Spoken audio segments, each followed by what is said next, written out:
एक बार की बात है। अलग अलग गांव की चार औरतें कुएं से पानी भर रही थी और पानी भरते भरते वो चारों औरतें अपने अपने बेटों की तारीफें कर रही थी, क्योंकि चारों के बेटे गांव आए हुए थे। तो उनमें से एक औरत कहती है कि मेरा बेटा तो काशी से पढ़कर आया है और अब वो संस्कृत का विद्वान हो गया है। उसे बड़े बड़े ग्रंथ मुंह ज़बानी याद है। ये सुनकर दूसरी औरत ने कहा कि मेरे बेटे ने तो ज्योतिष की विद्या सीखी है। एक बार जो भविष्यवाणी वो कर देता है वो कभी खाली नहीं जाती है। फिर तीसरी औरत ने कहा कि मेरे बेटे ने भी अच्छी शिक्षा ली है और वो दूसरे गांव में पढ़ाने के लिए जाता है। अब चौथी महिला जो थी वो चुप थी, तो उसे इन बाकी महिलाओं ने पूछा कि तुम भी बताओ अपने बेटे के बारे में, उसने कहाँ तक शिक्षा हासिल की है। तो उस महिला ने कहा कि मेरा बेटा इतना ज़्यादा तो पढ़ा लिखा नहीं है, पर वो खेतों में बहुत मेहनत करता है और मेरी भी बहुत देखभाल करता है। अब बातें करते हुए वो चारों औरतें आगे बढ़ जाती है। तभी उस रास्ते से वहाँ पर पहली महिला का बेटा आते हुए दिखाई देता है।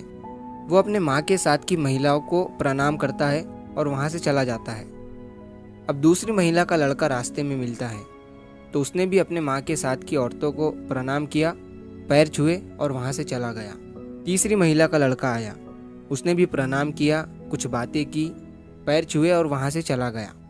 अब चौथी महिला के लड़के ने जब अपनी माँ को रास्ते में देखा तो वो दौड़ता हुआ अपनी माँ के पास गया और उसके पास से पानी का घड़ा अपने पास ले लिया और माँ से कहा कि तुम बिना बताए क्यों चली आई, मुझसे कह दिया होता, कुएं से पानी मैं ले आता। ये कहकर वो लड़का अपनी माँ के साथ चला गया और बाकी की महिलाएं वहीं खड़ी उस लड़के को, उसके बेटे को देखती रह गई। तो इस कहानी से हमें ये सीख मिलती है कि ज़िंदगी में शिक्षा तो ज़रूरी है ही, लेकिन व्यवहार, बिहेवियर, अपने से बड़ों की रिस्पेक्ट, इज्जत, वो भी ज़रूरी है। मैं आपको बता दूं कि बिहेवियर नॉलेज से ऊपर ही रहता है, क्योंकि ज़िंदगी में कई ऐसी सिचुएशन आती है जहाँ पर नॉलेज फेल हो जाती है, लेकिन बिहेवियर सब कुछ हैंडल कर लेता है। वो कहते हैं ना कि टाइम डिसाइड करता है कि आप अपनी ज़िंदगी में किससे मिलोगे, और दिल डिसाइड करता है कि आप अपनी ज़िंदगी में किसे चाहोगे, और आपका बिहेवियर डिसाइड करता है कि आपकी ज़िंदगी में कौन रहेगा।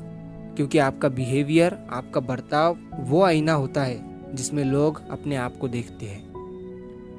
तो अगर आप इस कहानी को और भी लोगों तक पहुंचाना चाहते हो तो इस वीडियो को लाइक करिए, ताकि YouTube इस वीडियो को और भी लोगों तक पहुंचाए। और अगर कहानी अच्छी लगी हो तो हमारे चैनल को सब्सक्राइब ज़रूर करिए। मिलता हूँ मैं अगली बार इसी तरह की कहानी के साथ। तो सब्र करो, शुक्र करो और ज़िंदगी में आगे बढ़ो।